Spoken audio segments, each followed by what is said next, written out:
Hello everyone, welcome to knowledge आई के studio. मैं लखन भारद्वाज आपका अपने करंट अफेयर शो में स्वागत करता हूं। आज है 20 जुलाई और 20 जुलाई से रिलेटेड जितने भी करंट अफेयर होंगे मैं आपके साथ डिस्कस करूंगा और हर क्वेश्चन से रिलेटेड आपको सारे फैक्ट भी बताऊंगा, तो वीडियो को पूरा देखिए। मैं लास्ट में आपसे होमवर्क का क्वेश्चन ही पूछूंगा जिसका आंसर आप मुझे कमेंट बॉक्स में कमेंट करके बताइएगा। चलिए आज की करंट अफेयर शुरू करते हैं। आज मैं आपसे कुछ एडिशनल इन्फॉर्मेशन ही बताऊँगा, तो आप वीडियो को पूरा देखिएगा।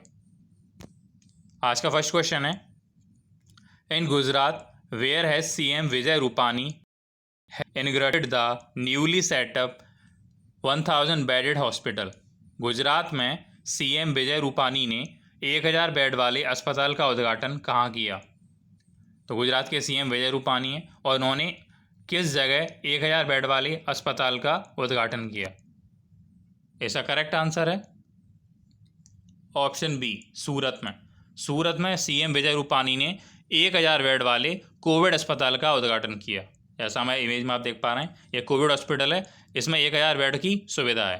देखते हैं इस न्यूज़ के बारे में। सिविल अस्पताल के परिसर में निर्माणाधीन स्टेम सेल अस्पताल में 15 दिनों में तैयार किया गया। ये 15 दिनों में 1000 बेड का कोविड अस्पताल तैयार किया गया। मुख्यमंत्री विजय रूपानी ने गांधीनगर से इस अस्पताल का उद्घाटन किया। कहाँ से किया? गांधीनगर से मुख्यमंत्री विजय रूपानी ने इस अस्पताल का उद्घाटन किया। कोविड अस्पताल में कोरोना के मरीजों के उपचार के लिए 1000 बेड तथा 211 ICU हैं। कितने? 1000 बेड के साथ 211 ICU भी बेड उपलब्ध हैं। गुजरात की बात करें तो गुजरात का जो फॉर्मेशन हुआ था, स्थापना हुई थी, वो हुई थी 1 मई 1960 को। और गुजरात की जो लार्जेस्ट सिटी है वो है अहमदाबाद। इसमें कितने ज़िले हैं? इसमें डिस्ट्रिक्ट है 33। कैपिटल है गांधीनगर, ध्यान रखिएगा। गवर्नर हैं गुजरात के आचार्य देवव्रत। चीफ मिनिस्टर हैं विजय रूपानी, ये बीजेपी के हैं विजय रूपानी। और राज्यसभा लोकसभा सीट की बात करें तो राज्यसभा सीट हैं 11 और लोकसभा सीट है 26। तो मैंने आपको इतनी एडिशनल जानकारी इस क्वेश्चन के बारे में दी, तो ध्यान रखिएगा। 15 दिनों में तैयार किया गया 1000 बेड का हॉस्पिटल कहाँ पर है? सूरत में। इसमें 211 ICU बेड भी हैं। Move next question. Recently Roshni Nadar Malhotra became the new chairman of which IT company. हाल ही में रोशनी नाडर मल्होत्रा किस IT कंपनी की नई अध्यक्ष बनी है? तो रोशनी नाडर मल्होत्रा किस कंपनी की नई अध्यक्ष बनी है? किसकी नई चेयरमैन बनी है? इसका करेक्ट आंसर है option C, HCL technology. HCL technology की नई चेयरमैन बनी है रोशनी नाडर मल्होत्रा। देखते हैं इस न्यूज़ के बारे में। ये रोशनी नाडर मल्होत्रा हैं। भारत की सबसे धनी महिला रोशनी नाडर मल्होत्रा नोएडा स्थित IT कंपनी HCL टेक्नोलॉजी की नई अध्यक्ष बनी। कहाँ पे है ये कंपनी? नोएडा में। नोएडा IT कंपनी है HCL टेक्नोलॉजी और इसकी नई अध्यक्ष मिली रोशनी नाडर मल्होत्रा। गैर कार्यकारी निदेशक रोशनी नाडर मल्होत्रा की नई भूमिका के लिए तुरंत प्रभावी की गई। उन्हें तुरंत उस पद को दे दिया गया और वो अपने पिता शिव नाडर का स्थान लेंगी। किसका? उनके पिता हैं शिव नाडर और उनका स्थान लेंगी उनकी बेटी Roshni Nadar Malhotra. Shiv Nadar chief strategy officer पदनाम के साथ HCL टेक के प्रबंध निदेशक बने रहेंगे। जो उनके पिता हैं शिव नाडर, वो चीफ स्ट्रेटजी ऑफिसर के साथ HCL टेक के प्रबंध निदेशक जो MD बने रहेंगे। हम रोशनी नाडर मल्होत्रा की बात करें तो रोशनी नाडर मल्होत्रा HCL कॉरपोरेशन के कार्यकारी निदेशक और CEO, HCL टेक्नोलॉजी बोर्ड के उपाध्यक्ष और शिव नाडर फाउंडेशन के ट्रस्टी रह चुके हैं। इन पदों पर जो रोशनी नाडर मल्होत्रा हैं वो रह चुकी हैं। HCL कॉरपोरेशन में वह संगठन को स्ट्रेटेजिक गाइडलाइंस प्रदान करने की जिम्मेदारी निभाएंगी। उन्हें वर्ष 2013 में भारत के तीसरे सबसे बड़े सॉफ्टवेयर निर्यातक बोर्ड एक अतिरिक्त निदेशक के रूप में शामिल किया गया था।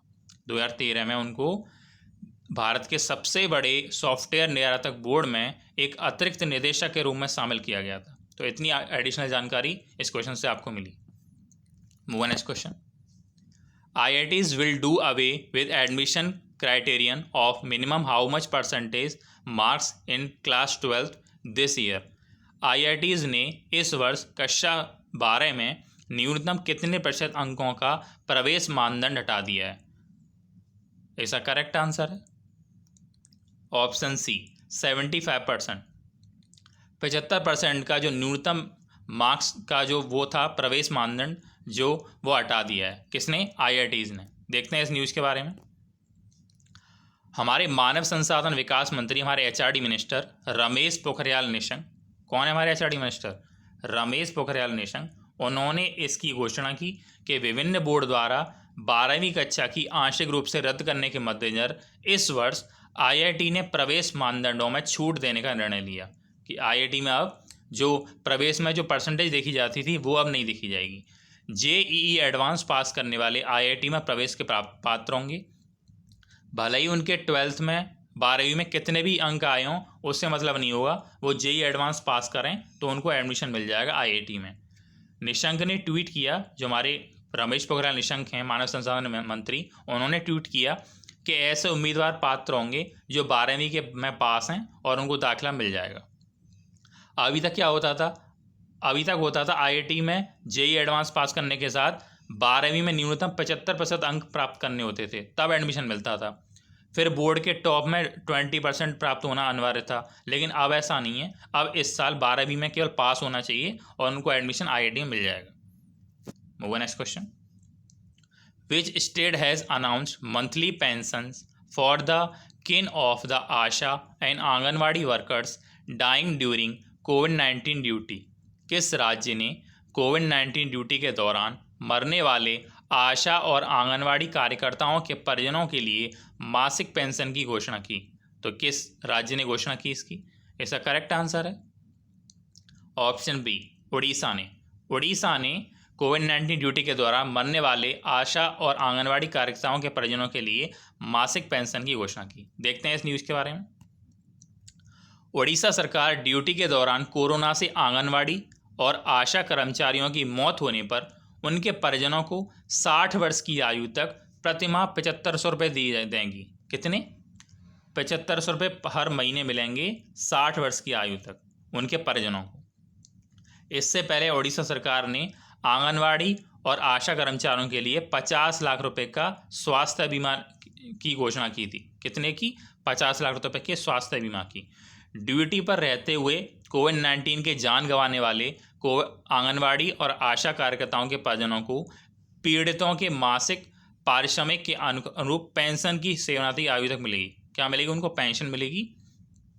आंगनवाड़ी कार्यकर्ताओं और मान्य प्राप्त सामाजिक स्वास्थ्य कार्यकर्ता, आशा की फुल फॉर्म क्या होती है? सामाजिक स्वास्थ्य कार्यकर्ता, को क्रमशः 7500, मतलब आंगनवाड़ी कार्यकर्ताओं को 7500 रुपये मिलेंगे, 7500, और जो आशा कार्यकर्ता हैं उनको 5000 रुपये मिलते रहेंगे। ध्यान रखिएगा, उड़ीसा की जो फॉर्मेशन हुआ था, उड़ीसा की स्थापना हुई थी वो ही 1 अप्रैल 1936 को। हम उड़ीसा के बारे में बता रहे हैं आपको। 1 अप्रैल 1936 को उड़ीसा की फॉर्मेशन हुआ था। उड़ीसा की जो कैपिटल है वो है भुवनेश्वर, ध्यान रखिएगा, और लार्जेस्ट सिटी है भुवनेश्वर जो उसकी कैपिटल है। उड़ीसा में जो डिस्ट्रिक्ट हैं वो 30 हैं, 30 जिले हैं उड़ीसा में। वहाँ के गवर्नर हैं गणेशी लाल। कौन? गणेशी लाल, ध्यान रखिएगा। और चीफ मिनिस्टर हैं नवीन पटनायक। ये BJD दल के हैं, नवीन पटनायक सॉरी, और वहाँ के मुख्यमंत्री हैं। लोकसभा और राज्यसभा की बात करें तो लोकसभा सीटें 21 और 10 राज्यसभा सीटें, ध्यान रखिएगा। Move on next question. Barry Jarman passed away recently, he was related to which sport? Barry Jarman का हाल ही में निधन हो गया, वो किस खेल से संबंधित हैं? तो बैरी जर्मन किस खेल से संबंधित हैं? इसका करेक्ट आंसर है ऑप्शन सी, क्रिकेट के खिलाड़ी थे, ऑस्ट्रेलियन क्रिकेट खिलाड़ी बैरी जर्मन, और इनका निधन हो गया। देखते हैं इस न्यूज़ के बारे में। ऑस्ट्रेलिया क्रिकेट टीम के पूर्व कप्तान बैरी जर्मन का 84 साल की उम्र में बीमारी के बाद निधन हो गया। कितने साल के का निधन हुआ है? 84 ईयर्स के। 23 साल की उम्र में 1959 में भारत के खिलाफ कानपुर में डेब्यू करने वाले बैरी विकेट कीपर थे। भारत में डेब्यू किया उन्होंने कानपुर में डेब्यू किया था। बैरी जर्मन ने कहाँ डेब्यू किया था? कानपुर में, और ये विकेट कीपर थे। उन्होंने ऑस्ट्रेलिया के लिए 1969 तक 19 टेस्ट मैच खरीदे। कितने? 19 टेस्ट मैच खेले थे। उन्होंने 1995 से 2001 तक 25 टेस्ट और 28 वनडे मैचों में रेफरी की जिम्मेदारी निभाली थी। 25 टेस्ट मैच में और 28 वनडे में रेफरी की जिम्मेदारी संभाली थी। ऑस्ट्रेलिया के 33वें कप्तान थे और देश के 5 विकेट कीपरों में से एक थे, और देश की कप्तानी की थी उन्होंने। तो ये कहाँ के थे? ऑस्ट्रेलिया के, बेरिजन, इनका निधन हो गया। Move next question. All capitals of north eastern states will be connected to rail network by which year? पूर्वोत्तर राज्यों की सभी राजधानियां किस वर्ष तक रेल नेटवर्क से जुड़ जाएंगी? तो किस वर्ष तक जुड़ जाएंगी रेल नेटवर्क से? इसका करेक्ट आंसर है ऑप्शन सी 2023 तक, 2023 तक पूर्वोत्तर के राज्यों की राजधानियां रेल नेटवर्क से जुड़ जाएंगी। देखते हैं इस न्यूज़ के बारे में। रेलवे बोर्ड के अध्यक्ष वीके यादव, कौन है? वीके यादव है रेलवे बोर्ड के अध्यक्ष, और उन्होंने इसकी घोषणा की, इसके बारे में बताया कि भारतीय पूर्वोत्तर रेलवों के राज्यों की राजधानियों को आपस में रेल नेटवर्क के जरिए जोड़ने की योजना बनाई जा रही है, जो पूर्वोत्तर राज्य हैं। उन्होंने बताया कि पूर्वोत्तर राज्यों में लाइनें बिछाने का काम तो पहले से चल रहा है, लाइनें बिछाने का काम, जो पटरियां हैं, और असम अरुणाचल प्रदेश की राजधानियां पहले से ही रेल नेटवर्क से जुड़ी हैं। जो असम अरुणाचल प्रदेश हैं वो पहले से ही रेल नेटवर्क से जुड़े हैं। अब मणिपुर, मिजोरम, नागालैंड और मेघालय, ये इंग्लिश में गलत हो गया, ध्यान रखिएगा, मणिपुर, मिजोरम, नागालैंड और मेघालय, इनको और रेल नेटवर्क से जोड़ा जाएगा। 2023 तक पूर्वोत्तर भारत के राज्यों की राजधानियों को रेल नेटवर्क के जरिए जोड़ने का काम पूरा कर लिया जाए। कब तक? 2023 तक, ध्यान रखिएगा। पूर्वोत्तर जितने भी राज्य हैं, मणिपुर, मिजोरम, नागालैंड और Meghalaya. Move next question. What is rank of India in the global manufacturing risk index 2020? वैश्विक विनिर्माण जोखिम सूचकांक 2020 में भारत की रैंक क्या है? तो ग्लोबल मैन्युफैक्चरिंग रिस्क में इंडेक्स में भारत की रैंक क्या है? इसका करेक्ट आंसर है ऑप्शन बी, 3rd रैंक है भारत की ग्लोबल मैन्युफैक्चरिंग रिस्क में। देखते हैं इस न्यूज़ के बारे में। ग्लोबल मैन्युफैक्चरिंग रिस्क इंडेक्स 2020 में भारत का 3रा स्थान मिला है। भारत शीर्ष देशों में 3रा स्थान प्राप्त किया है। वार्षिक वैश्विक विनिर्माण जोखिम सूचकांक, मतलब global manufacturing risk report, America स्थित संपत्ति सलाहकार कुशमैन वेकफील्ड द्वारा जारी की गई, ताकि यूरोप, अमेरिका, एशिया प्रशांत में 48 देशों के बीच वैश्विक विनिर्माण मतलब मैन्युफैक्चरिंग में सबसे उपयुक्त स्थानों में रैंक किया जा सके। कितने देशों के बीच की जाती है रैंकिंग? 48 देशों के बीच। प्रत्येक देश का मूल्यांकन, जो रैंक की जाती है, वो किसके बेस पे की जाती है? Bounce back ability, conditions, cost और रिस्क, ये 4 चीज़ों को मिलाकर इस रैंक को, इस इंडेक्स को देखा जाता है। Bounce back ability, conditions, cost और रिस्क। चीन और संयुक्त राज्य अमेरिका MRI 2020 में शीर्ष 2 स्थानों पर बरकरार हैं। चीन और जो अमेरिका हैं वो इंडिया के ऊपर, संयुक्त राष्ट्र अमेरिका और चीन 2 स्थानों पर बरकरार हैं, जबकि भारत पिछले रिपोर्ट से 1 स्थान ऊपर चला गया है और MRI 2020 में 3रा स्थान है। तो ध्यान रखिएगा। और आपको मेरा वीडियो अच्छा लगा तो वीडियो को लाइक करें। नेक्स्ट क्वेश्चन है, union minister for food processing industries Harsimrat Kaur Badal addressed on recession of digital business mission on food processing between India and which country? केंद्रीय खाद्य प्रसंस्करण उद्योग मंत्री हरसिमरत कौर बादल ने भारत और किस देश के बीच खाद्य प्रसंस्करण पर डिजिटल व्यापार मिशन के सत्र को संबोधित किया? इसका करेक्ट आंसर है ऑप्शन सी, इटली। इटली और भारत के बीच खाद्य प्रसंस्करण पर, फूड के बारे में डिजिटल व्यापार मिशन को, सेशन को संबोधित किया किसने?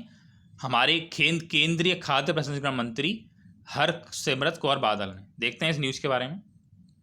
श्रीमती हरसिमरत कौर बादल ने खाद्य प्रसंस्करण पर digital Bharat Italy business mission को संबोधित किया।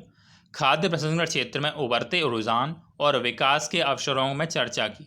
केंद्रीय खाद्य प्रसंस्करण उद्योग मंत्री ने दोनों देशों के पारस्परिक रूप से लाभान्वित होने के कारण उनको प्रॉफिट मिलेगा आपस में दोनों देशों को, और खाद्य प्रसंस्करण सेक्टर के चैंपियन क्षेत्रों पर प्रकाश डाला। ये जो सम्मेलन हुआ ये 2 दिन तक चला। इस 2 दिवसीय आयोजन के तहत डिजिटल सम्मेलन, व्यापार मेला, B2B बैठकें की गईं। तो ध्यान रखिएगा। और हमारी जो खाद्य प्रसंस्करण जो मंत्री हैं वो श्रीमती हरसिमरत कौर बादल हैं। तो ध्यान रखिएगा। क्वेश्चन एग्जाम में ऐसे आ जाते हैं, बहुत बड़ी पूरा क्वेश्चन दे लिया, बाद में पूछ लिया जाए कि हमारे खाद्य प्रसंस्करण मंत्री कौन है, तो आपका ध्यान रखिएगा हरसिमरत कौर बादल है। तो नेक्स्ट क्वेश्चन ये है, India ranked in data science domain in global skill index 2020 released by Coursera. Bharat Coursera द्वारा जारी ग्लोबल स्किल इंडेक्स 2020 में डेटा साइंस डोमेन में किस स्थान पर रहा? तो इसका करेक्ट आंसर है ऑप्शन डी 51 स्थान पर रहा। 51 पे सॉरी कौन? इंडिया ग्लोबल स्किल इंडेक्स में। और ये जो कैटेगरी थी वो डेटा साइंस डोमेन की थी। अलग अलग कैटेगरीज में अलग अलग रैंक देखते हैं आज की पूरी news. India's rank in global skill index. The report of global skill index 2020, जो 2020 की ग्लोबल स्किल इंडेक्स है, ये किसे कौन जारी करता है? कॉर्सेरा। कौन? क्रॉसेरा। ये स्टेट ऑफ स्किल अक्रॉस पे वर्ल्ड लेवल पे जारी की जाती है। Global index report benchmark skill proficiency 60 country, कितने बीच? 60 देशों के बीच ये जो स्किल इंडेक्स रिपोर्ट है ये देखी जाती है 60 कंट्रीज़ के बीच, और 10 इंडस्ट्रीज़ और 11 फील्ड। इसका जो कैटेगरीज होती है वो 3 कैटेगरीज होती हैं, data science, business and technology. इन तीनों कैटेगरीज में अलग अलग रैंक इंडिया ने और अलग देशों ने हासिल की। देखते हैं डेटा साइंस की बात करें तो डेटा साइंस डोमेन इंडिया में जो ग्लोबल रैंक है इंडिया की वो 51 है, लैगिंग में 51 है। और एशिया पैसिफिक में कितनी है? 12th रैंक है। पूरे ग्लोबल में एक 51 है और एशिया पैसिफिक में, एशिया में 12th है। बात करें बिजनेस डोमेन की, बिजनेस में देखें रैंक, ग्लोबल रैंक तो वो है 34 इमर्जिंग रैंक है इंडिया की, और 8th रैंक है एशिया में। टेक्नोलॉजी डोमेन की बात करें, टेक्नोलॉजी में ग्लोबल रैंक तो वो 40 रैंक है इंडिया की, और 10th रैंक है एशिया पैसिफिक में। तो इतनी एडिशनल जानकारी मैंने आपको इसके बारे में दी, तो आपको समझ में आ गया होगा कैसे ग्लोबल जो स्किल रैंक है वो दी जाती है। Move on next question.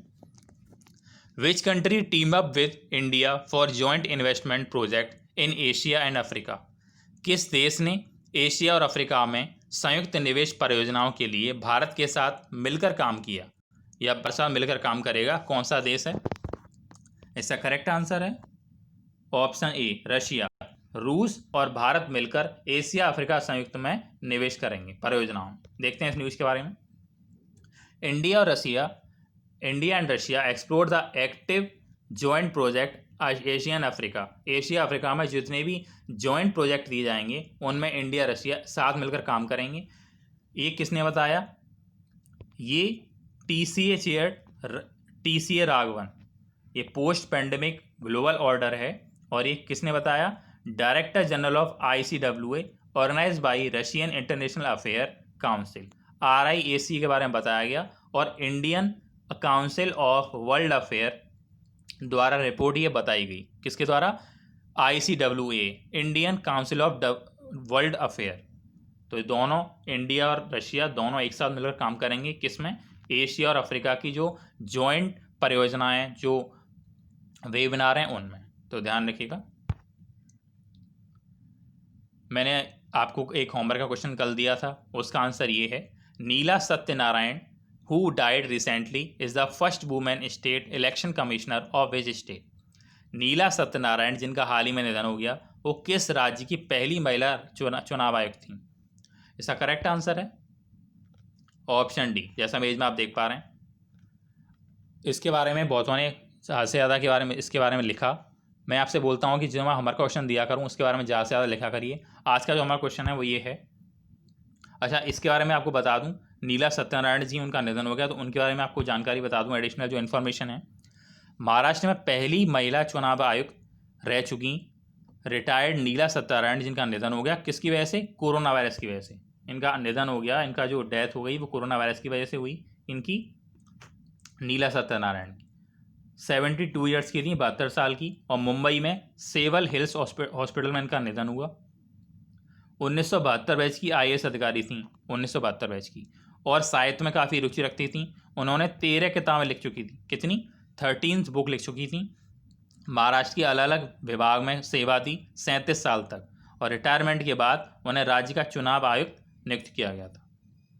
ये जानकारी मैंने आपको इसके बारे में दी। आज का जो हमारा क्वेश्चन है इसके बारे में मुझे आप कमेंट करके बताइएगा। वो ये है, which company plan to acquire 100% stake in orchestra tech for about 187 crore?